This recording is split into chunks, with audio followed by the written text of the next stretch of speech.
Good morning, everybody. This is a meeting of the House Criminal Law Subcommittee.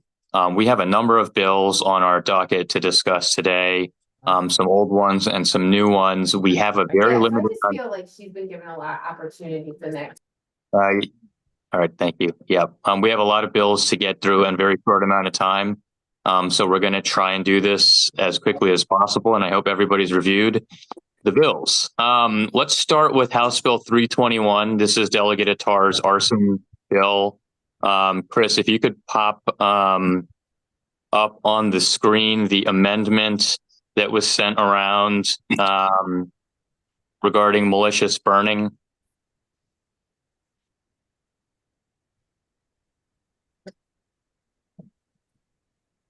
Okay, so I tried to cobble together an amendment based on the discussion from last week, which was something like this. The bill came in adding 10 years for injury to a firefighter for various arson crimes. Some of those, and the goal was to capture 10 years if you injured a firefighter responding to the scene. The discussion last week was that if the firefighter died from arson, that felony murder would be available, and that if they were merely injured in a fire, that arson goes up to 30 years, a murder-like penalty to account for the possibility of human harm.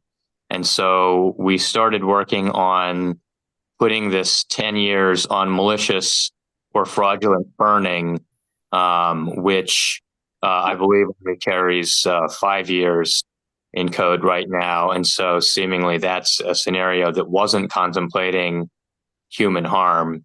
And so we would be filling a gap with this amendment.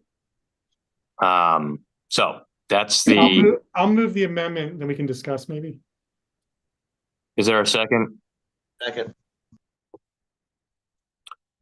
Okay, is there any discussion on the amendment? It's an expansion of the law. It adds 10 years for a firefighter injury to a place where it doesn't currently exist on malicious burning, so that you could get a more appropriate penalty. Delegate Pardon? Yeah, I just want to make sure, do we have a serious injury defined in law already, right? Serious physical injury is a term that appears elsewhere in the law. I cannot recall, to be honest, if that term is further defined, but it is used elsewhere in the law. Yeah, I'm assuming the case law will take care of that in due time. Sure. Okay. All right, so there's a motion and a second on that amendment. All in favor, say aye or raise your hand or something like that. Aye. Anyone opposed? Okay, before I take a motion on the overall bill, I did have a conversation with the firefighters about these changes to the bill. And I did promise to them that I would raise their request for us to consider putting the additional 10 years also on top of arson, which would put it in for up to 40 years if you injure a firefighter. Is there any discussion on that proposal?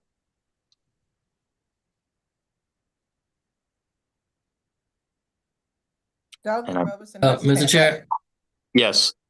Yeah. Thank you, Madam Vice Chair. So I'm sorry, just so we're clear. So you're saying that it would go up to 40 years, or is it mandatory? Not mandatory. It would increase in the proposal. So arson can carry up to 30, and the proposal was if it led to the injury of a firefighter to add 10, the possibility of 10. And so the amendment we just adopted was an attempt to expand the law at a place where we thought there was a gap. And so the much lower penalties on malicious burning seemed inappropriate if you injured a firefighter. But again, the bill originally came in adding the 10 years to multiple burning crimes. Right, Some of them already carrying 30. right. And we're saying for a firefighter, we're adding 10. Correct. Got it. Okay. And I'll also note to Delegate's Cardin point, malicious burning is in section 6-104 already. It's not defined, but it is there. It might be defined somewhere elsewhere. Thank you, Mr. Chair. Sure. Does anyone else have any additional feelings about the firefighter request?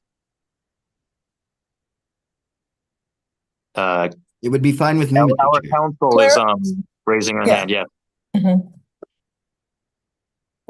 Delegate Moon, I just want to clarify how that would be written. I don't understand how that's different than the amendment that was just voted on with the malicious or fraudulent burning. And by the way, that amendment, doesn't that also change it to consecutive or concurrent?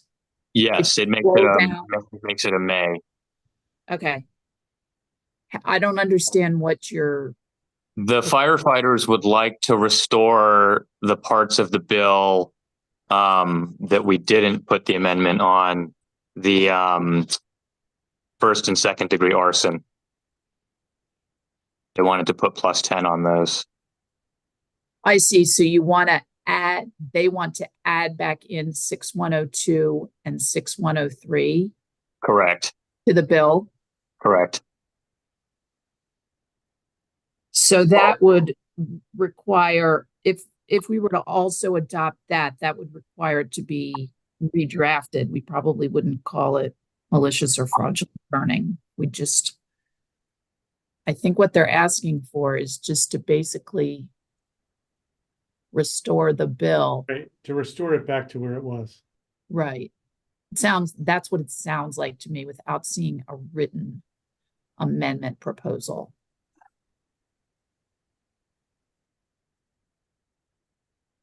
Well, in any case, I promised I would raise the issue, but I don't see anyone jumping up and down to call that amendment. Okay. I'm sorry. We are unfortunately short on time, so let's keep rolling the agenda. Is there a motion on the bill? Move favorable, Mr. Chair. Second. Okay. All in favor of that bill, House Bill 321 as amended, raise your hand or say aye. Aye. Does anyone want to be recorded in opposition? Great. All right. Let's very quickly go to House Bill 1041. This is Delegate Cardin, disability and religion in the hate crimes law. And it's adding religion as opposed to just religious belief and then disability. Delegate Cardin has an amendment that would use the federal disability definition. If we can put that on the screen. Amendment number 1. That was good. I am not married to this amendment, but I was trying to make it as easy as possible for everybody. So.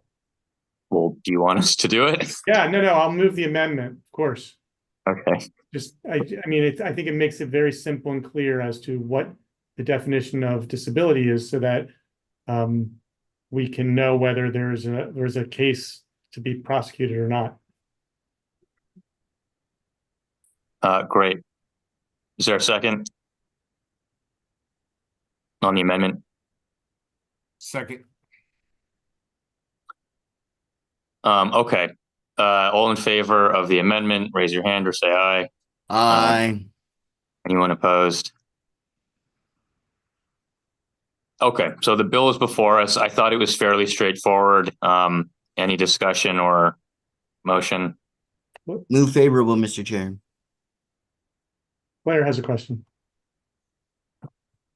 Can I just ask Chris to read off that amendment code, please, just so we know exactly what we're voting on? Yeah, amendment number 103025-1. Amendment number one. All right, Delegate Grammer. Yeah, can you just explain the bill one more time for us, please? Basically what it does is it says that that religion is one of the aspects that the hate crime can trigger, so that we have religious beliefs in there.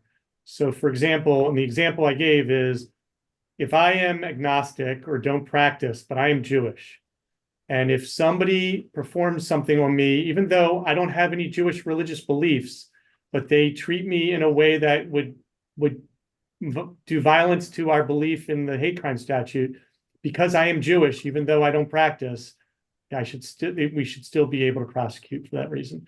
And that's the point of it.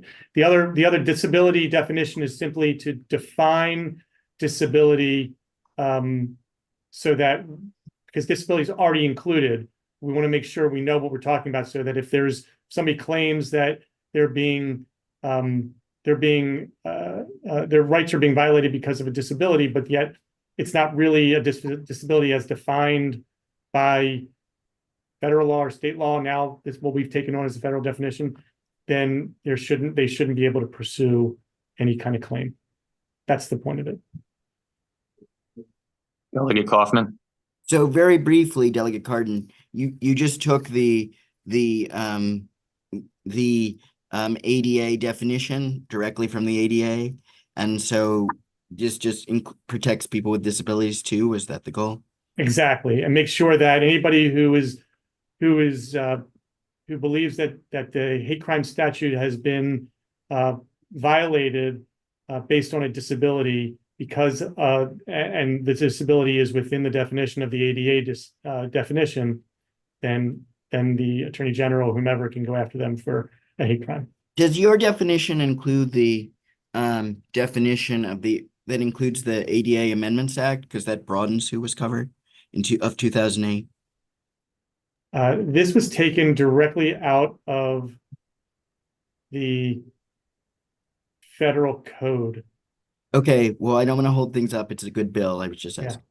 I mean, that's something to look into for next year if we didn't include what we needed. All right. Is there a? Got one question. Yep. Go ahead. Mr. Chair, I just wanted to know from Delegate Cardin, the amendment with the religious amendment that you put forth, was that also supported by the Commission on Civil Rights? Yeah, there is no opposition to this bill. There was. Right, I remember no opposition on the bill, but I was just asking about your amendment for that component. I don't know, honestly. I don't know if they put in testimony in favor of the legislation. They may have, but I don't know. Maybe Delegate Bartlett has a comment there. I don't know. I can look and see. No, actually, my comment was not on that. My comment was, I want to make sure which amendment we're talking about. It's not, it wasn't an amendment. It was just the bill itself adding. Okay. So have we talked about the amendment that you have submitted? Because I don't want to miss something. I want to talk about something. I thought we were on that, on amendment 103025. That's the disability definition. Yes. I thought I heard conversation on that. Yes. Okay. I know that you took this from the federal, you said you're from the ADA or something? Yes, that's correct. Okay, so we as a state of Maryland are changing the word retardation, I thought. Correct. And so I think that we should change it here since we're doing that. Well, I shouldn't say we are doing it, but that is a proposed bill and we probably will do it. Or did we vote it out? I can't remember, but the point is We that voted it out of committee, Madam Chair. that's what I thought. Okay, Madam Vice so so I think that we as a state of Maryland can make that change, and I hate to put an amendment on your amendment, but hopefully that's not a big one. So I'm not sure that is. I'm fine with that if we can do it. Claire looks like she has a comment. Got her hand I don't up. think that's really my take would be, we're just trying to define disability for the purposes of hate crimes. And we took this definition. I don't even know whether the federal definition employs the word retardation or not. I just don't know, but I don't think it matters in terms of but I'll leave it up to Claire to maybe. Yeah. What I think we should let Claire weigh in. I just wanted to mention that, Delegate Moon, I believe your staff ran this amendment by Disability Rights Maryland, and they said they were okay with it. That's correct. And also, I'm not okay with it. Just to let you know, I'm not okay with it. And I think we can make that change. So I won't be voting in favor of this amendment without changing it. So hold on. All right, Claire, do you want to continue? No, sorry, I haven't lowered my hand yet. Sorry. Oh, okay. Delegate Grammer. I just wanted to see if maybe we had a interlineated copy of this we could show, or maybe even put the amendment up so we could take a peek. Chris, is that among your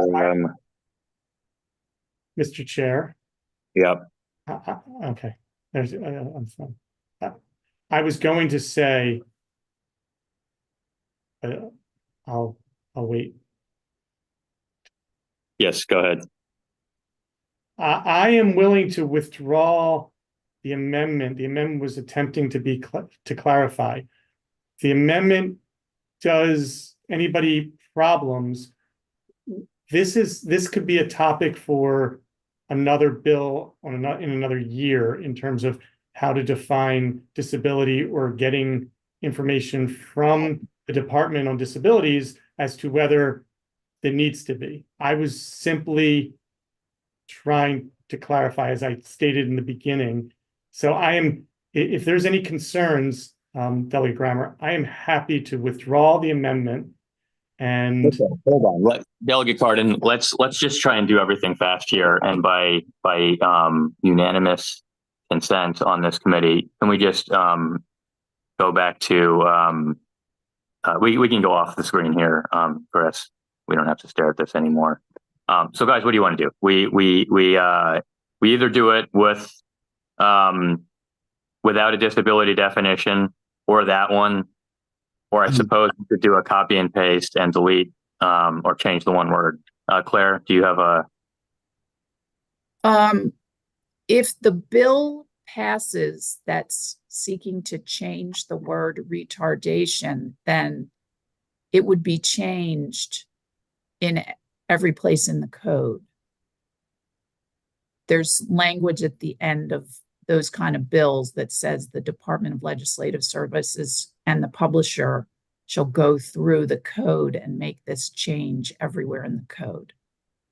So if that's something that the other bill that was referred to is doing, this would be changed. Okay. Without us having to do anything. Does that satisfy folks? No. Mr. Chair, I'm going to ask that we can reconsider the vote by which the amendment passed. Let's withdraw the amendment. We will leave disability, and it will be referred to. Claire, will it not be referred to if there's ever an issue? They will refer to how disability is defined in the Maryland Code, which will be adequate for Delegate Bartlett. So we'll just leave it up to the disability definition in Maryland Code without the amendment. And I would move the bill as an amendment. Yeah. Okay. So let's just quickly all throw our hands up to withdraw the amendment. Everyone, we're pulling that back. Great. Thanks. That was unanimous. All right. So now we're back to the bill without the amendment. Do I have a motion? Move favorable. Second. Okay. All in favor? Aye or hand? Aye. Anyone want to be recorded in opposition? No. No. Great. All right. Thank you. Very quickly, House Bill 485 is up next. This is a bill we voted previously to repeal the crime of spreading HIV. Move favorable. So, well, hold on. There was at least, we're going to spend just 2 minutes on this. there was a amendment amendment request to, instead of doing this, MCASA was requesting that we recodify a disease spreading crime elsewhere in the code. So I just want to have a very quick discussion on that. And otherwise, we can proceed with voting. Delegate Grammer? Mr. Chair. Yeah. Go ahead. Yes, Mr. Chair. Yes, Mr. Chair. So I had drafted the amendment requested by MCASA, and I sent it a few weeks ago, I think immediately after the bill hearing, if you wanted to take a peek at that. Chris, do you have that one available? I don't have it already. I'm sorry. I can try to find it real quick. Okay. Can I say something, Mr. Chair? Yeah, please. I'm gonna stand with the sponsor who was opposed to the amendment, and so I will be voting no, because I think Delegate Fair's bill was good as it is, so.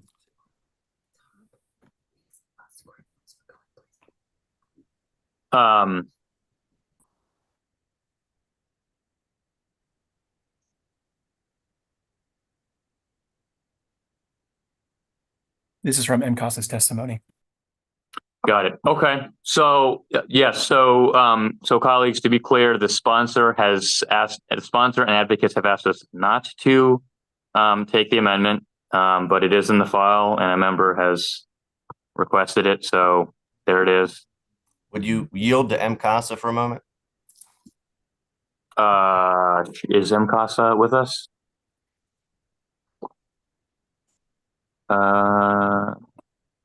Do we know that they're here? Yeah, she's yes, here. Ms. Jordan's here. Okay. Great. Sure. Ms. Jordan.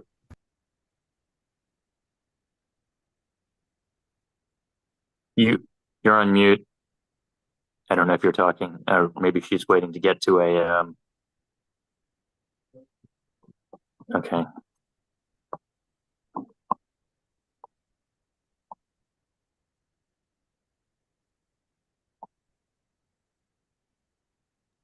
Lisa Jordan. Okay, great. Thank you. Sorry about that. Thank you, Chris. So certainly MCASA defers to the committee. We do have clients who felt strongly about the amendment. I'll note that we were joined by the Maryland Hospital Association and also the chiefs and sheriffs. There was an attorney general's advice letter that suggested that for HIV alone, they could already prosecute those cases. People were also concerned about Hep C and herpes and all of that. But we appreciate that the committee is considering the amendment. We certainly urge that it be passed, but we also understand if you wish to put it up another year. Can you explain what the amendment does briefly? Yeah, the amendment would repeal the current law. So MCASA absolutely completely agrees that you should repeal the HIV specific criminalization of intentional transmission. It replaces it with an amendment that would apply to any infectious disease that is transmitted with a specific intent to harm. So this is not walking through the halls and we give each other, a disease, but this is not discordant couples where one person is positive and one person is not, say with Hep C. This would be somebody saying, I want to harm the other person, and it provides an additional tool for prosecutors. I will say the reason MCASA is so concerned about this is because we have had a number of cases where people are raping the other person, saying they are giving them a disease, and that seems like behavior that should incur an additional penalty. So that's why we're supporting this. Yeah, and I talked to the bill sponsor last year. He wasn't open to the amendment last year. The bill also died last year, and I think this probably achieves what is a good intention of the bill, just doing it a little bit differently, and is likely to withstand JPR. So I'd move the amendment. Second.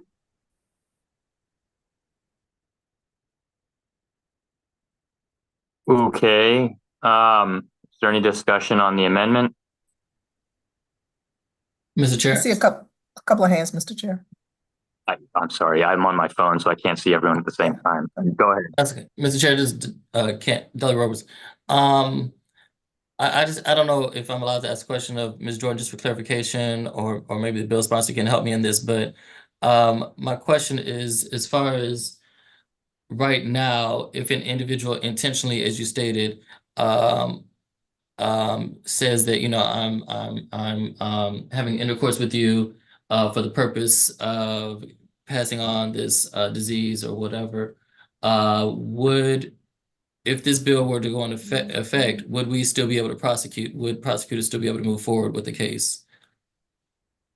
So my understanding from the Attorney General's advice letter is that for the specific disease of HIV, they feel that that would be reckless endangerment. I think it's an open question for diseases such as herpes that Delegate Conway asked about during the hearing. And certainly from our perspective, we would want that additional charge. Again, we defer. I'm sorry. My internet froze up. You said that they could charge with reckless endangerment. Am I correct? Reckless endangerment for HIV, not necessarily for other diseases such as herpes. And I don't know that anyone's opined on hepatitis C, which was a major concern for some of our colleagues. No. And what I was asking was if this bill were to go into effect, as it stands with all diseases, saying that, you could not charge somebody, would the Attorney General be able to prosecute, would the state prosecutor be able to prosecute if this bill were to go into effect, is what I'm trying to understand. With the instances where you stated where somebody's having sex for the purpose of giving them a disease, can they still prosecute with this bill? I see Ms. Feinstein is shaking her head yes. Okay, thank you. Delegate Embry. Thank you. I just wanted to say, with the greatest possible respect for MCASA and the issues raised, I just do feel like it's important to support the bill as the sponsor has introduced it. And if we need to take other actions separately, I completely respect that. So I will be voting against the amendment. Delegate Grammer. Yeah, and just to quickly clarify, they would be able to prosecute with the amendment. They would have some struggles without the amendment. Did you want to hear from, I'm sorry, I don't want to speak out of class. Sorry, Robin, you were asking a question, I gather. Yeah, I think the answer I heard was that as regards HIV, you could charge it with reckless. Currently, if the bill passes as introduced. Chair, could you? Oh, sorry. I was just saying, Debbie Feinstein is here and has been trying to respond to that question. If you'd be willing to consider. Yeah, again, I can't see everyone. Go ahead. Yeah. Thank you. I just didn't want to speak out of class. Debbie Feinstein with the Montgomery County State's Attorney's Office. We can prosecute transmission of disease in an intentional or reckless transmission of disease under reckless endangerment currently. Any of them. It's not, it's not limited to HIV. As far as I'm concerned, it's not limited to HIV. I think that's where we've seen it in most frequently, and we've used reckless endangerment in that context. And actually, the cases usually, the ones that we've had here, typically resolve to a reckless endangerment under the current iteration statute. We didn't utilize the HIV piece, the HIV statute. I don't know if that's helpful or not, but the amendment doesn't bar our ability to prosecute offenders under reckless endangerment. And my read of reckless endangerment is that we could prosecute anyone for recklessly endangering someone if it's a disease that's going to recklessly endanger their life or cause serious physical problems to them. All right, excellent. And guys, we're really running out of time. Just so you know, my inclination is we voted this bill already, so we'll do it again. But we'll take one more comment from Delegate Sample Hughes, and then let's vote the amendment and then the bill. Sure, thank you. I just needed clarity. So the amendment expands the ability to no longer prosecute for herpes or any other infectious diseases. Is that correct? Do I have the wrong understanding? The amendment, so we would be repealing the specific ability to charge trying to spread HIV which we understand, even if we repeal that, you should be able to proceed with a reckless charge. But the amendment would say, okay, so now you're doing that. Let's also create an entirely new crime that's about disease spreading, essentially. Right, that's what my understanding was. Thank you. Yep. Okay, so we have a motion and a second on Delegate Grammer's amendment to change the bill from how we passed it last time around. All in favor of Delegate Grammer's amendment, please raise your hand. I see 2. If you'd like to be recorded in opposition, please raise your hand. Me. 1, 2, 3, 4, 6, 7, 8. Okay, great. So that amendment fails. Do I have a motion on the bill? Move favorable. Fair second. Second. All in favor of House Bill 485, please raise your hand or say aye. Aye. Aye. Anyone like to be recorded in opposition? Me. All right, I see 2 there. All right, let's move on to House Bill 496. This is Delegate Shetty's consent bill. I believe there are amendments. Chris, do we have amendments we can put up on the screen? We do have a few. Gotta go somewhere where it's quiet. Okay, Delegate Cardin, you had your hand up. Oh, I had an amendment. I'll wait until see if it's my amendment. Well, why don't we just start with yours then, Chris, if we can. Okay, which amendment is this? You tell me. Okay, so the other amendment includes this amendment. So I don't know if you want me to take up the other amendment first. Well, let's do the one that has both on it then, so that we can just be a little bit more efficient. Okay. Can you just tell us what these amendments do? Sure. I'm going to actually reduce the screen so that I can pull up my email. Okay. So the amendment, let me just see. The amendment does 2 things. Number one, it adds language that I believe was introduced in the Senate that basically says that the person needs to know or reasonably should have known that the victim would submit as a result of fear, threat, or coercion. So this is for, and again, there's that highlighted. This is we're talking about when there's no affirmative consent, and of course my question is, there's a difference between affirmative consent and no consent, and that's sort of we're trying to be a little bit we're trying to be nuanced here. So that's what the first part of the amendment does. The second part of the amendment basically says that the person, if a person violates this, they would be on the hook for 15 years on the registry, on the sexual offender registry, instead of what is a second-degree rape, which is 25 years. If I can just very quickly, I'm going to try and do this. Delegate Embry, I'm not going to say briefly. I think the discussion regarding the difference between submission and freezing would be beneficial to the debate. In my opinion, they're not the same thing, and I'd be interested in knowing how advocates distinguish. Submission, as extrapolated from current case law, is an objectively reasonable response of the victim based on factors created by the suspect, where the victim does not resist, articulate an unwillingness to participate in the act out of fear created by the suspect. That is distinct from how the advocates talk about freezing, which is the trauma response that could have no relation to the actions of the defendant. The Senate already has, I think, approved the First Amendment that required that the suspect knew or should have known that the submission was a result. Sure, thank you. Yes, was a result.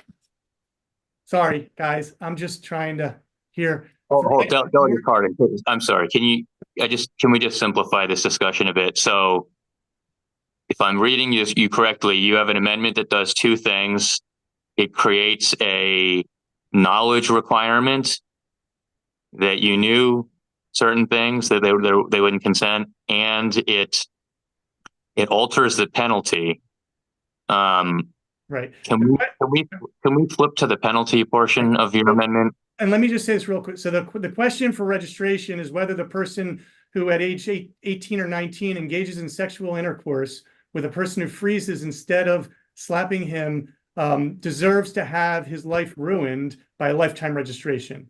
He is now going to be underemployed, if not completely unemployable, can't go to school grounds without permission from school, think about sports, teachers, conferences, plays, and could have his children's lives impacted or ostracized when they find out, because it will certainly be on the web forever.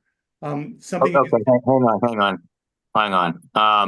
And can we keep the amendment text on the screen?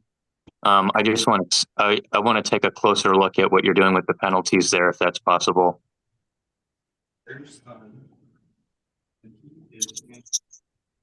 Oh man. Okay, guys, we're going to run short on time. Let me do this. What are the other amendments? That's all. That's what I have. Those are my amendments. Mr. Chair, I have an amendment that is just the first part of Delegate Cardin's part minus the penalties part. So it's just clean on the submission, which is the submission alteration there, the knowledge requirement. And that is the amendment that is being taken up in the Senate. It is identical. The penalties part is new. They've adopted this in the Senate, or they will be likely to adopt that one. I spoke with several senators yesterday, and that is an amendment that is going to be that is likely to be added. The penalties part is new. I have not seen that. I leave obviously the decisions to the subcommittee and defer, but that is not a part that I was consulted on, and I don't support that part. But I do feel strongly that the section that is highlighted, I have an amendment that does that. And then we also have the technical amendment. The two sponsor amendments that I submitted to committee handle the technical amendment part and the beginning of Delegate Cardin's part. Those two amendments can be taken. Favorable. Yeah. I'd like to move Delegate Shetty's amendment. I don't know. Hold on. We're not going to do this. I don't think we're going to have time to do all that. I want to see all the amendments before we start rolling these. Are there more, Chris? One moment. Okay, so it looks like it's just Shetty and Cardin. Is that correct? Yes, I think that's correct. Okay. Guys, we are bumping into back room. We're going to meet one more time likely in coming days, so don't worry. We have time to work things out. I just want to walk through what's left on our docket so everybody can be prepared for this. So we have House Bill 496, the consent bill. We'll talk about the penalty structure and knowledge requirement when next we meet, so be prepared on that. We have Delegate Kaufman's benefits tracking bill, House Bill 892. Claire has an amendment that MSAA requested on that that I hope we can discuss. We have House Bill 128, Delegate Rosenberg's bill on interfering with legislative witnesses. That one likely needs some work. And House Bill 145, Delegate Pippi's bill on deep fake revenge porn. So we will have to break there, but please review the amendment. And especially on the consent bill, it seems like we're poised to start taking votes on that one. So apologies, colleagues, we will break here. Stay tuned for our next meeting time.